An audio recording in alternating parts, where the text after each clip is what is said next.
1970 का दशक। San Francisco की चहल पहल भरी सड़कों पर एक युवा अमेरिकी, टॉम, बेचैन था।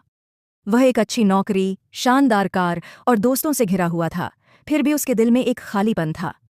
चर्च की घिसी-पिटी बातें उसे बांध नहीं पा रही थीं, और हिप्पी आंदोलन की उन्मुक्तता भी उसे अधूरी लगती थी। एक दिन उसकी मुलाकात अपनी कॉलेज की दोस्त लिसा से हुई, जो हाल ही में भारत से लौटी थी। लिसा के चेहरे पर एक अलग ही चमक थी, और उसने टॉम को एक रहस्यमयी भारतीय गुरु ओशो की कहानी सुनाई।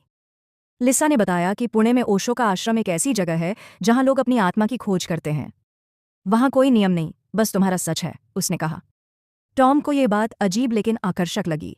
उसने ओशो की किताब from sex to super consciousness पढ़ी, और उनके विचारों ने उसे झकझोर दिया। ओशो कहते थे कि प्रेम और कामुकता को दबाने से नहीं, बल्कि स्वीकार करने से आत्मिक शांति मिलती है। ये टॉम के लिए बिल्कुल नया दृष्टिकोण था, क्योंकि उसका समाज इन विषयों पर खुलकर बात करने से कतराता था। जिज्ञासा ने टॉम को पुणे पहुंचा दिया। आश्रम में कदम रखते ही उसे एक अनोखी ऊर्जा महसूस हुई। सुबह सुबह डायनामिक मेडिटेशन में भाग लेते समय वह नाचता, चीखता और अपनी सारी कुंठाओं को बाहर निकालता। यह पारंपरिक ध्यान से बिल्कुल अलग था, जो उसे कभी समझ नहीं आया था। यहाँ नृत्य, संगीत और हंसी के बीच वह अपनी भीतरी आवाज सुन पा रहा था।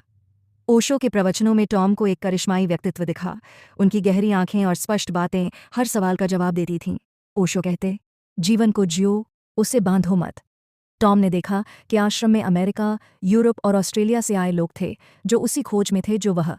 वे ओशो के विद्रोही विचारों से आकर्षित थे, जो सामाजिक नियमों को तोड़ने और व्यक्तिगत स्वतंत्रता को अपनाने की बात करते थे। यह 60 से 70 के दशक के पश्चिमी युवाओं की बेचैनी के साथ पूरी तरह मेल खाता था। ओशो का कहना था कि धर्म कोई बंधन नहीं, बल्कि आत्मजागरूकता का रास्ता है। कई महीनों बाद जब टॉम अमेरिका लौटा, वह पहले जैसा नहीं था। उसने अपनी नौकरी छोड़ दी और एक छोटा सा कैफे खोला, जहां वह लोगों से ओशो के विचार साझा करता। उसकी आंखों में वही चमक थी जो उसने लिसा में देखी थी। ओशो के प्रशंसक बनने की उसकी कहानी सिर्फ आध्यात्मिक खोज नहीं थी, बल्कि एक ऐसी आज़ादी की तलाश थी जो उसे अपने समय के भौतिकवादी समाज में कहीं और नहीं मिली।